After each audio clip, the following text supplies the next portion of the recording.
Sheriff la TV fleba wanga folini wale nyumando beka lase au mo maliko na ani maliko ka au minu ndelimbeni njemo ka inasa dogokun sigimi mbike ni angwama ko interview de la semaine dogokun baro bi interview de la semaine sembe mami mo politique bina ko mabado mali jamana kono ni afora ko Musa Mara mami biye o ye sigida nani na nyema ya kofe Musa Mara kera cheboye wasarinziki kalatala san 2007 ka tata ko flana keneka amasika do wasablo kono ola alabana ka ke ministry mi nyeshine kundo duguba kono na konyew nyana bolimo ningi itola ka ke ministry nyama ye mali jamana kono Musa Mara fanga nyinindo yelema akera onyema baye ninga laba ka joyoro di ma wore mo akele ko feka sanjama nge nyama yala wazarinziki kalata mi ndemenani o wasablo labana tilila kundo na wasablo kono ka ke cheboye sigida nani na tokola Musa Mara bi anzeme amo anabina jega fla fo furanjoro fanga ta chogo kunga bara minu nga ka ke jango la nyinu ye minu nye maliko ina ulu bise ka sabati anga bi sigi interview la semaine keneka betalike odela ami afo awye ko awni nyanguma ka Musa Mara fo ka wala nyando president ni nyanguma mba nche amba la mebra befu sirfla la mebra ambe awrefu aw ko barala aywa president dakurunye fla yana nga do jemoka kono ka lese malide bela jedemu folikana oye ka foli krenkrene la se malien bema mbado shirifla be laje kosebe mali kono ani mali koka fen ban laje ka befu krenkrene ala munu be geleya kono bi mali fan chamana maobe da utesnoko alnu be snoko utesnoko nu nyeflay yoro la kana balia be basigi balia be ambe an akile la se oluma ka duwawu kuye yoro fenena geleya be ni malion be jamana koka ambe foli kerenkerene la su bema be mi faroka jamana be geleya kono bide nga anga dala am malion mali donné dinga kono aundo mali ga bo dinga kono fene aundo donc malien shi kana toko malikola beki sekoke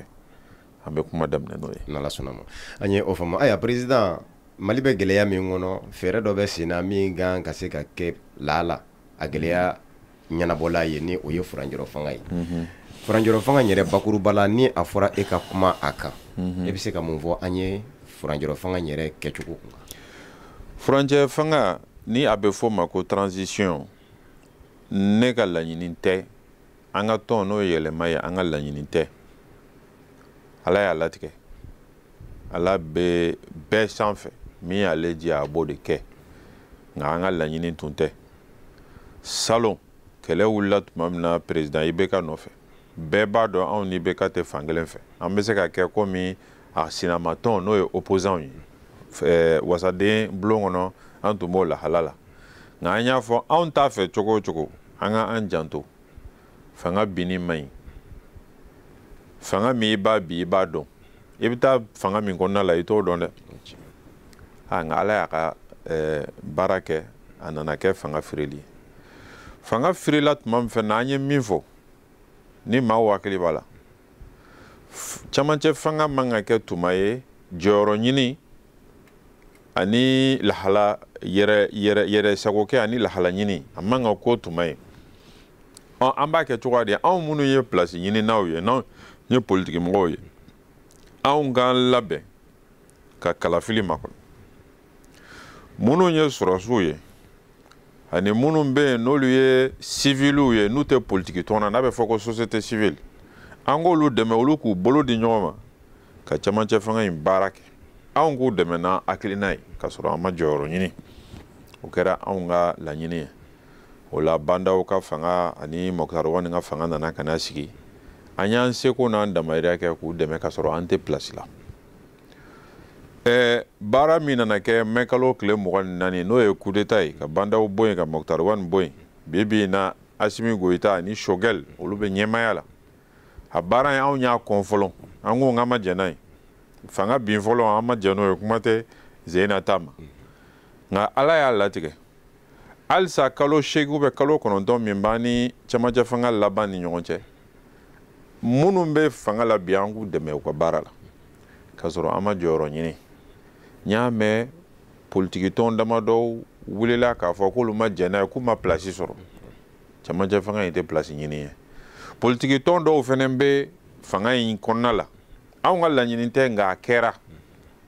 an k'u dɛmɛ an seko n'an damayira la olu ka se ka baara kɛ transition in ka kuncɛ hɛrɛ la ne kɔni ka faamuyali la bi bi in na an bɛɛ ka laɲini kan ka ko de transition in bɛ se ka kuncɛ hɛrɛ la cogoya di k'a tun b'a kɛ tuma nafama ye jamana ma jamana kɔnɔdenw bɛ nafa sɔrɔ a kɔnɔna la an kan ka se ka baara k'o sira de kan o ye anw ka faamuyali cogo ye. An y'o faamu président nka furanjɔrɔ fanga min ni an bɛ a la an y'a ye k'a fɔ i da sera ma k'a fɔ jasoko 2 de kɛra kalo 9 kɔnɔ coup d'état 2 ɲɛfɔ cogo jumɛn bɛ sɔrɔ o la. ne kɔni ka faamuyali la ɲɛfɔ cogo tɛ 2 ou bien 3 ye bawo minnu yɛrɛ ye mai kalo tile 24 baara in kɛ n'o ye coup d'état ye olu yɛrɛ y'a bɛɛ ɲɛfɔ u ko jɔyɔrɔ minnu b'olu bolo olu dɔw bɔra o jɔyɔrɔw la o ma diya olu ye olu y'u ka baara kɛ o minɛn kɔnɔna la a fɔra bɛɛ y'a mɛn an kana fɔ n k'an bɛ segin kɔ o ko kan tuguni coup d'état man ɲi bi yan man ɲi sini nka fɛn dɔ fana bɛ yen o ye tiɲɛ an kan k'o fɔ kow tiɲɛnen de bɛ bange coup d'état la hali IBK n'i y'a ye coup d'état kɛra IBK ka fanga kɔnɔ IBK nɔba b'a la o fana ye tiɲɛ an bɛ se ka fɛɛrɛ jumɛn tigɛ pour que sini ma jamana ɲɛmaaw bɛ kɛ jamana kɔnɔdenw sago ye a bɛ fɔ o de ma ka sariyaw bayɛlɛma n'u b'a fɔ ko réforme baara dɔw kan ka k'o kan jamana kɔnɔdenw fana k'u hakili yɛlɛn ten ani u k'u ɲɛ yɛlɛn ten u bɛ sugandili kɛ tuma minnu na u ka ladiriw ni hɔrɔnw ni baarakɛbaw ni maa tilennenw ni fasoden ɲumanw u k'olu sugandi ɲuman de bɛ bɔ ɲuman na ni olu fana y'o kɛ ka sariya ɲumanw sɔrɔ a ka ca Ala fɛ coup d'état ko in kɔni an bɛ ɲinɛ a kɔ ni Ala sɔnna donc n b'a ɲini ne kɔni ka faamuyali la sisan an kan ka baara k'o de kan minnu bɛ fanga la o minnu tɛ jɔyɔrɔ la kɔnɔna la o Mali ka bon n'an bɛɛ ye an ka Mali bila an bɛɛ sanfɛ an ka baara kɛ min bɛ se min kan hakili ɲumanw fara ɲɔgɔn kan nin kalo damadɔ baara in ka kɛ baara nafama ye a ka kuncɛ kalafili ɲuman na ɲɛma ɲumanw ka sɔrɔ olu ka taa ni jamana ye jamana ka bɔ dingɛ kɔnɔ ne ka laɲini o ye. nka président e yɛrɛ d'an bɛ la k'a fɔ kuma min dilen don kalo 18 n'a tɔ ye kalo 8 kalo 9 ɲɔgɔn na ye fɛn minnu fɔlen don furanjɔrɔ fanga kɛbaw fɛ k'a fɔ u yɛlɛmaw kan ka kɛ ka taa bange kalata la i n'a fɔ marayɔrɔ ko min bɛ sen na n'o ye découpage territorial ye ka taa se jamana sariya sunba firiketi kan ka yɛlɛma kalataw kan ka labɛn nin bɛɛ bɛ se ka kɛ ka bɛn ni kalata ye yan. Choguel Maïga de ye an ka premier ministre ye bi ale ye politiki tɔn min bɛ yen ani kulu min bɛ yen n'a bɛ fɔ ko M5 RFP ale tun ye o ɲɛma ye yanni nin girigara ninnu ka kɛ mois de mai tile 24 olu tun nisɔngoyalen don kosɛbɛ transition taabolo la u ni président Badaw ye ɲɔgɔn ye u nana ni hakilinaw ye ko bon ko hakilina bakuruba 17 de b'anw bolo baara kan ka k'a kan e ye fɛn fɛn fɔ o bɛɛ b'a kɔnɔ fɛn wɛrɛw fɛnɛ b'a kɔnɔ mais u ye fɛn dɔ fɔ a kɔnɔna la o ye hakilima kuma ye ne bɛ fɛ maliyɛn bɛɛ k'o de lamɛn bɛɛ k'o de faamu u ko nin baara ninnu anw yɛrɛ b'a dɔn a bɛɛ tɛ se ka kɛ cɛmancɛ fanga kɔnɔ an bɛ se ka min datigɛ an k'o datigɛ an bɛ se ka min daminɛ k'o ban an k'o daminɛ k'o ban an ma se ka min daminɛ k'o ban an k'o baara k'o kan pour que fanga min bɛ na olu ka taa ni o ye kuma bɛɛ bɛ nin yɔrɔ in kɔnɔ ne ka faamuyali la bɛɛ kan ka faamuya hali don min na ne ni premier ministre Choguel ye ɲɔgɔn ye n banba nin yɔrɔ in kan n kana ɲina o yɔrɔ in kɔ bawo hali fanga min bɛ nalen ne ka faamuyali la dɛ Mali yɛrɛ transition lakika fanga min bɛ nalen kalafili kɔfɛ o de bɛna kɛ transition lakika ye o de bɛna kɛ lakika ye mais transition min don furancɛ fanga min don yamariya ɲuman dilen b'a ma bawo maliyɛnw y'u bolo ɲɛsin a ma a ka se ka jamana bayɛlɛma sariyaw ta ka jamana bila yɛlɛma ani bɔ dingɛ kɔnɔna sira yɛrɛ kan donc n'o y'a sɔrɔ aw ye baara dɔw daminɛ olu b'o baara kuncɛ n'o y'a sɔrɔ aw ma baara dɔw daminɛ olu b'o baara daminɛ k'o kuncɛ n'o y'a sɔrɔ aw ye baara dɔ daminɛ aw ma tulo yɛrɛ fɛnɛ na olu bɛ se k'o minɛ ka taa ni o ye donc o yɔrɔ kɔni ne bolo o de ye kuma lakika ye an bɛɛ b'a dɔn jamana in sariyaw kan ka yɛlɛma kalafili sariya n'o ye code électoral ye yɛlɛma dɔw kan ka don o la an kan ka taa sira dɔw fɛ kunu yɛrɛ ne ni maa dɔw ye ɲɔgɔn ye kalafili sira kan ka vote kɛ ni machine ye yurugu dɔw b'an ka vote sira ninnu kɔnɔ o b'o kɛ sababu ye k'o bɛɛ ban nka n'an b'a décider ka vote kɛ ni machine ye fo an k'an ka sariya dɔw yɛlɛma donc n'an bɛ fɛ ka an ka kalafili kɛ kalafili net ye siga tɛ min na fo an ka yɛlɛma don an ka sariya dɔw la donc olu bɛ se k'o baaraw daminɛ an b'u dɛmɛ n'a ye a dɔw bɛ se ka kuncɛ a dɔw fana bɛ bila sini ni sinikɛnɛ ɲɛ n ka faamuyali la ani kalata labɛnni jɛkulu kelen fana o kelen de fana don bi in na maa min bɛ jamana dɔn Mali dɔn n'o y'a sɔrɔ tiɲɛ don an bɛɛ jɛnna n'a ye ko transition kun kan ka cɛ ni président sigi ni député sigi ye février kalo tile 27 kalo 8 de b'an ni ɲɔgɔn cɛ sisan 27 maa fɛn fɛn bɛ jamana in dɔn k'a f'i bɛ k'i bɛ cakɛda sigi parce que ko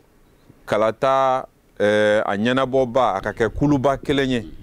min b'a bɛɛ ɲɛnabɔ administration bɛ min kɛ o CENI bɛ min kɛ o DG bɛ min kɛ o ka nin bɛɛ fara ɲɔgɔn kan k'o kɛ cakɛda ba kelen ye fo o cakɛda ka kɛ cakɛda ye min bɛ Bamako a bɛ Mali région bɛɛ kɔnɔ a bɛ Mali cercle bɛɛ kɔnɔ a bɛ Mali commune bɛɛ kɔnɔ kalata don fɛnɛ a ka lasigiden bɛ kɛ bureau de vote bɛɛ kɔnɔ bureau de vote ye 24 de ye an ka jamana kɔnɔ maa fɛn fɛn bɛ Mali dɔn i b'a dɔn ko kalo 8 kɔnɔ o baara tɛ se ka kɛ donc o yɔrɔ de la an bɛ baara kɛ ni hakili de sariya bɛ se ka ta sisan k'a fɔ ko an bɛ nin cakɛ da kuluba kelen sigi ka kɛ k'an ka jamana kalata bɛɛ ɲɛnabɔ o sariya kelen kɔnɔ a bɛ se ka sɛbɛn a kɔnɔ ko bɔn cakɛda min n'an y'a yamaruya di k'a sigi yanni ale ka ban sigili la jamana in kɔnɔ cakɛda minnu b'an bolo CENI DG administration olu bɛ baara kɛ n'ale banna tuma min na ale b'a ka baara daminɛ olu b'u sen bɔ donc n'ale banna san 1 kɔnɔ ou n'a banna san 2 kɔnɔ ou n'a banna san 1 ni dɔ kɔnɔ olu b'u den kɛrɛfɛ ale bɛ taa n'a ye mais yan'o cɛ a bɛ fɔ tubabukan na ko disposition transitoire ninnu bɛ baara kɛ hakili de bɛ baara kɛ o n'o y'a sɔrɔ an bɛɛ bɛ jamana ka nafa de fɛ solution bɛ sɔrɔ nin bɛɛ la donc gouvernement ye kuma min fɔ bɛɛ jɛnna n'a ye ko ka cakɛda kelen sigi n'o ye organe unique bɛɛ jɛnna n'a ye a bɛ se ka kɛ tile joli kɔnɔ kalo joli kɔnɔ an kan ka baara k'o de kan n'an ye baara k'o kan fɛn min bɛ se ka ɲɛnabɔ transition délai in kɔnɔ an bɛ baara k'o kan donc ne kɔni ka faamuyali la n'an y'a kɛ ni hakili ye ka hakili bila dusu ɲɛ ka baara kɛ jamana ka nafa ɲinini dɔrɔn kama an bɛ se ka bɔ nin bɛɛ kɔnɔ ka sɔrɔ a ma kɛ sɛmɛsɛmɛli sugu dɔ ye. Président an ye o faamu nka an b'a dɔn fana k'a fɔ bi in na jamana sariya sunba fiɲɛ caman bɛ a kɔnɔ minnu kan ka furakɛ n'o ye constitution ye nka Furanjɛ n k'a fɔ an ka jamana sariya sunba yɛlɛmali ko kuma tɛ taa mankan fɛnɛ kɔ ka sabu ka kɛ mɛ sa bɛ sira faba bɛ sira ye Furanjɛ fanga dun ko ale de ye fanga ye min bɛ se ka yɛlɛma don a la e yɛrɛ bolo k'o fɛnɛ baara to sen na yala o bɛ kɛ cogo jumɛn? Sariya sunba bayɛlɛmali an y'a ɲini k'a kɛ depuis Alpha ka taa 2001 Alpha ta gɛrɛntɛra cogoya dɔ la ale ko ale b'a to yen parce que a kɛra ka fanga laban deuxième mandat laban ATT ta o kɛra ala ka latigɛ ye bawo o référendum tun bilalen don sen kan élection présidentielle kalata jamana ɲɛma kalata au premier tour référendum tun kan ka kɛ comme coup d'état kɛra yan'o cɛ o ma se ka bila sen kan mais o gafew n'o fɛnw bɛɛ bɛ yen ne yɛrɛ ka premier ministre ya kɔnɔ 2014 IBK ka mandat fɔlɔ ne ye déclaration min kɛ assemblée la n y'a kuma fɔ ka tila k'a fɔ n ko a ka di an ye président IBK ani a ka gouvernement ka nin bayɛlɛmali kɛ an ka sariya sunba la joona joona ka sɔrɔ manda ma ban ne yɛrɛ tun ka faamuya la i bɛ ka manda fɔlɔ a tun kan ka se ka kɛ mais ne ye kalo 9 de kɛ ɲɛmaya la ne bɔra la min kɛra tɔ ye o kɛra IBK n'a ka jɛɲɔgɔnw ka baara ye IBK nana ɲini k'a kɛ 2017 nka o tuma y'a sɔrɔ danayabaliya sabatilen don jamana kɔnɔdenw ka taa se IBK n'a jɛɲɔgɔnw ma kosɛbɛ o danayabaliya in de y'a to olu ka laɲini ma se ka sabati ani olu yɛrɛ fɛnɛ tun kɛlen bɛ ka ko dɔw kɛ sariya sunba ye bayɛlɛmali in kɔnɔna la o ye maaw siga ka dɔ fara président ka fanga kan fɛn caman tun b'a kɔnɔ maaw sigara donc a ma se ka kɛ nin bɛɛ kɔrɔ ye min ye sariya sunba yɛlɛmali bayɛlɛmali min bɛ kɛ sariya sunba kɔnɔ o tɛ o danaya min bɛ maaw ni ɲɔgɔn cɛ fɔlɔ dɛ baara kan ka ko de kan camancɛ fanga kɔni ye fanga ye ni kow ye normal ye fanga min siga tɛ se ka k'a la a bɛ o ɲɛmaaw de bolo sisan politikimɔgɔw société civile ani jamana kɔnɔden minnu tuma caman olu ma jɛn n'a ye ka kuma k'a lajɛ an b'a kɛ wa an t'a kɛ n'an b'a kɛ fɛnɛ an b'a yɛlɛmali kɛ ka taa sira jumɛn ni sira jumɛn fɛ ni gouvernement ye nin baara kɛ nin kalo 1 in kɔnɔ a ka ca Ala fɛ fɛn dɔw bɛ se ka kɛ o de la gouvernement ka baara ninnu kɛ joona joona a ka ɲi premier ministre ko dɔgɔkun 6 ale bɛ na a ka laɲiniw fɔ CNT la n'a sera ka dɔ b'o la o ka ɲi ka kɛ joona joona k'a surunya pour que baaraw ka daminɛ a ka ca Ala fɛ n'an bɛɛ y'an bolo di ɲɔgɔn ma joona joona an bɛ se ka fɛn dɔw kɛ ne ka faamuyali la. Ayiwa an bɛna se mara yɔrɔw tiliko ma n'o ye découpage administratif nka faamaw ko réorganisation territoriale an y'a ye k'a fɔ mara yɔrɔ kuraw bɛ ka titi dɔw bɛ ka jira k'a fɔ olu ma jɛn ni u farali ye dɔw kan dɔw bɛ ka bɔ ka nisɔngoya taamaw kɛ u ka yɔrɔw la yala e bolo nin kuma in kun ye nin baara kɛ kuma ye Faranjɔrɔ fanga fɛ wa n'a ma ɲɛ k'a fɔ a kan ka kalata labɛn ka jamana kuntigi kura di Mali jamana ma jamana in yɔrɔw cili ani k'a ɲɛnabɔ an ka an janto a la dɔɔni ne bɛ taa fo kɔfɛ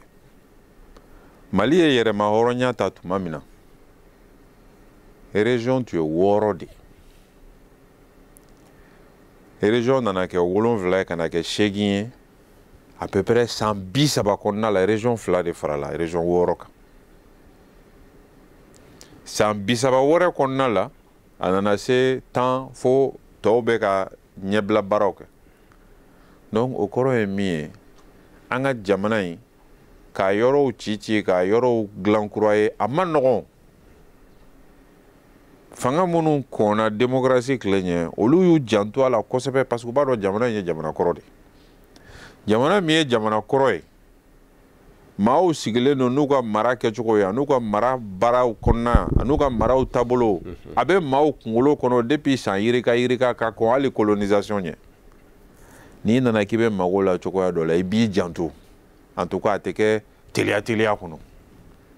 o ye fɔlɔ ye filanan ye min ye ni Mali n'i bɛ région kelen créer jamana in kɔnɔ yan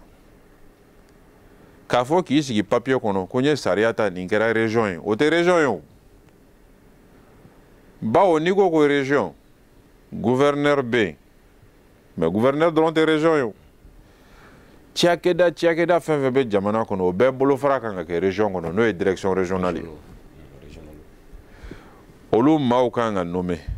olu ka baarakɛyɔrɔw kan ka bila sen kan olu bɛ taa baara kɛ bureau min kɔnɔ olu kan ka bila sen kan i bɛ région tila cercle olu fɛnɛ préfet n'o service locaux nin bɛɛ de kan ka bila sen kan administration yɛrɛ ye calcul kɛ depuis Mali région kelen o kelen n'an bɛ fɛ k'a don ba la fo miliyari 17 région kelen miliyari 17 17 milliards gouvernorat bɛ jɔ gouverneur ka résidence bɛ jɔ préfet u ta bɛ ten direction régionale bɛ ten olu bɛ fonctionner ni bureau minnu ye o nin bɛɛ de bɛ i bɛ n'i ma tila nin na k'a fɔ ko yɔrɔ in ye région ye i kumana de sinon i ma fɛn kɛ o de la bi in na an ye sariya voté ko ninnu ye région ye mais an yɛrɛ ni Ala ni ɲɔgɔn cɛ région don wa ka gouverneur nommé gouverneur ka t'i sigi o tɛ région kelen ye région ye donc an kana sariya bila misi ɲɛ n'an ye sariya bila misi ɲɛ foro tɛ sɛnɛ dɛ nin ko ye an ka nin lajɛ ji ɲɛma jɔlen na an ka tiɲɛ fɔ jamana kɔnɔdenw ye fɔlɔ a ko caman kɛra politiki ko ye i bɛ ka temps yɛrɛ tuma la baara caman kɛra kɔnɔ a kɛra politiki ko ye maaw yɛrɛ ɲinitɔ bɛ gouverneur nommé maaw yɛrɛ ɲinitɔ bɛ fɛn dɔ kɛ ni min bɔra ka mankan ci gouverneur nafa jumɛn de b'o la service régionaux foyi tɛ yen min bɛ se ka kɛ gouverneur ka baarakɛminɛnw ye kuma tɛ préfet ni sous préfet ma o kɔni gouverneur sigira de nka a ma sigi fɛn kunna dɔrɔn donc ne tun bɛ fɛ an ka nin tiɲɛ de ɲɛfɔ jamana kɔnɔdenw ye fɔlɔ anw ka jamana ye jamana kɔrɔ ye anw ka jamana a kɔnɔna fɛrɛlen don a ɲɛnabɔlen don cogoya min na hali n'a sɛbɛnnen tɛ a bɛ jamana kɔnɔdenw kunkolo la dɛ fɛn dɔɔnin don fɛn min bɛ jamana kɔnɔdenw kunkolo la an bɛ baara kɛ ni o de ye an b'a lajɛ ji ɲɛma jɔlen na wa an kana yɔrɔ ta ka yamaruya di yɔrɔ ma ka kɛ nin yɔrɔ ye k'a sɔrɔ an ma nin baara bɛɛ kɛ fɔlɔ an ma nin budgetw voté an ma nin ɲɛbilali baaraw kɛ ka sɔrɔ ka région kɛ région ye sinon kɔni an bɛ place de di maaw ma an bɛ sara de di maaw ma mais u bɛ baara min kɛ a baara tɛ yen parce que a yɔrɔ fɛrɛlen tɛ a yɔrɔ ma ɲɛnabɔ ka bila o sira kan o tɛ kodenni ye bi bi in na an ka 2021 budget kɔnɔ foyi ma voté k'a fɔ ko nin ye région kelen région fila région saba an b'u don ba la anw m'o kɛ budget kɔnɔ a tɛ yen n'i y'a ye a baaraw tɛ ka kɛ c'est que a wari de ma sɔrɔ o donc an k'a lajɛ halisa mun de se bɛ jamana ye nin ko in kɔnɔna la an ka tiɲɛ fɔ ɲɔgɔn ye jamana in kɔnɔ jamana ka se yɛrɛ yɛrɛ ye min ye an k'o fɔ ɲɔgɔn ye n'an y'o fɔ ɲɔgɔn ye n'an b'o ɲɛnabɔ cogoya di an bɛ sɔrɔ ka sariya jumɛn ta k'o ko bila sen kan o de la ne bolo nin région ko in découpage territorial ko in an k'an sigi an k'a kɛ nɛmɛ-nɛmɛ ne ye nin fɔ depuis a guerre la fo ka tan ka tila k'a sɛbɛn gafe la k'a publier n ko nin ko in kɔni ne bɛ komi nin ye min ye nin bɛ ka jɔyɔrɔ di maaw ma nin ko in kɛlen b'o de kama n'o y'a sɔrɔ jamana ko de don ni maa ko tɛ an t'a kɛ tan donc an ka ko kɛ jamana ko ye fɛn min ka kan jamana kɔnɔ jamana kɔnɔdenw sɔnna min ma ani min se bɛ jamana ye an k'o bɛɛ fara ɲɔgɔn kan ka taa o sira fɛ o de bɛ se ka don ba la o kɛra fitinin fitinin fɛn fɛn ye o de bɛ se ka don ba la mais min se tɛ jamana ye n'i y'a i sen ta ka taa ɲɛfɛ bɛɛ tila ka segin kɔ donc an ka nin ko in bila nɛmɛ-nɛmɛ découpage ko in kɔni ne bolo an k'a da tan transition kɔnɔ fanga kura min bɛ na o k'a daminɛ fɔlɔ ka tiɲɛ fɔ jamana ye a ko la min bɛ se ka kɛ min tɛ se ka kɛ min se bɛ jamana ye min se tɛ jamana ye ka tiɲɛ fɔ an ka administration bɛ nin bɛɛ kalama dɛ mais komi administration baarakɛbaaw tɛ ministres ni fɛnw ye olu tɛ se k'a kuma fɔ sinon o bɛ nin bɛɛ kalama a ka tiɲɛ lakika ka ɲɛfɔ an bɛ se ka taa cogoya de an ka sɔrɔ ka baara k'o kan ne kɔni ka faamuyali la o de ka ɲi. ayiwa président an b'a fɛ k'a dɔn transition yɛrɛ min ni an filɛ o la se kɛra aw ma a la ka ɲini aw fɛ a ka dɔn ni tubabukan la ko ka aw consulter a la. anw ka tɔn n'o ye yɛlɛma ye anw ni tɔn caman tɛ kelen ye fangako la ne de ye nin fɔ Bubu Sise premier ministre bawo premier ministre fɔlɔ min y'a fɔ yɛlɛma ye a ye na gafe di an ma aw y'aw ka mɔgɔ dɔw yira an na an bɛ fɛ aw ka don gouvernement na Bubu Sise don n y'a fɔ a ye n ko premier ministre anw ta tɛ place ko ye depuis anw sigira 2010 anw m'an ka baara fanba kɛ anw tɛ gouvernement kɔnɔ maire yaw député yaw an t'a la o an b'a la o an m'an seko kɛ jamana ko la hali bi ne bɛ jamana yalala fan caman fɛ an b'an seko kɛ yɔrɔw la an tɛ place la o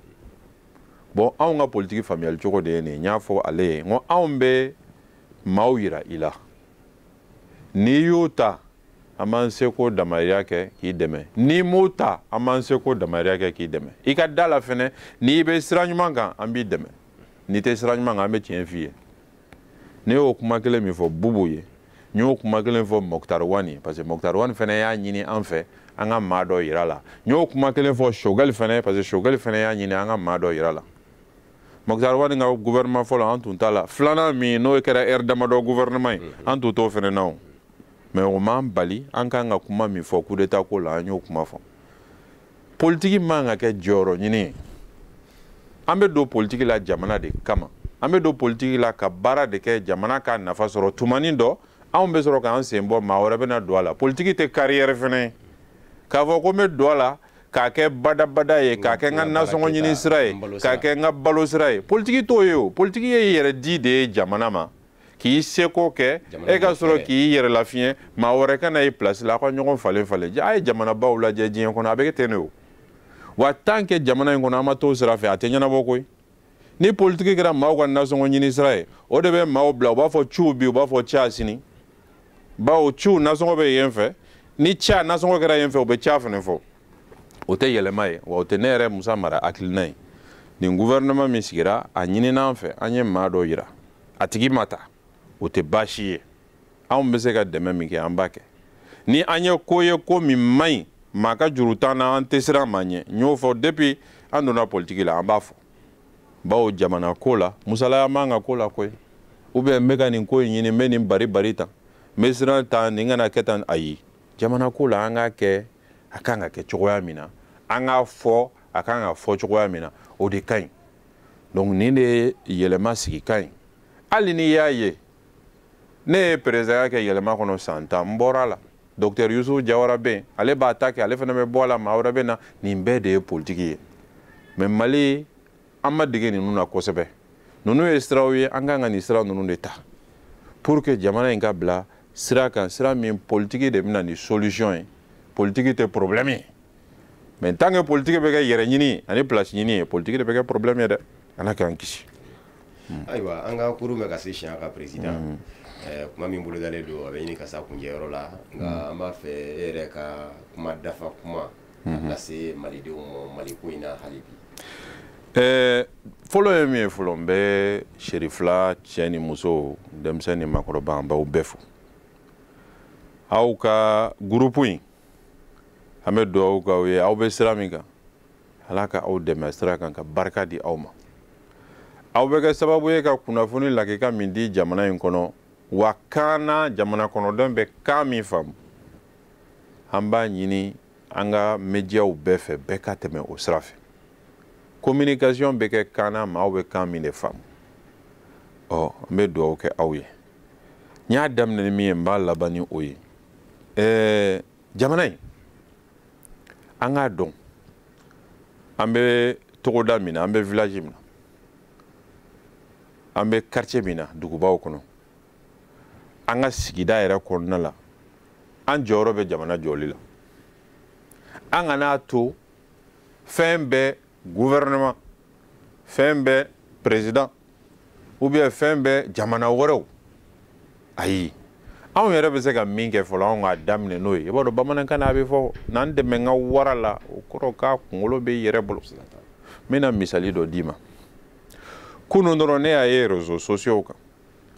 u bɛ ka école so dɔ yira Bakɔ Jikɔrɔni ko ni san nana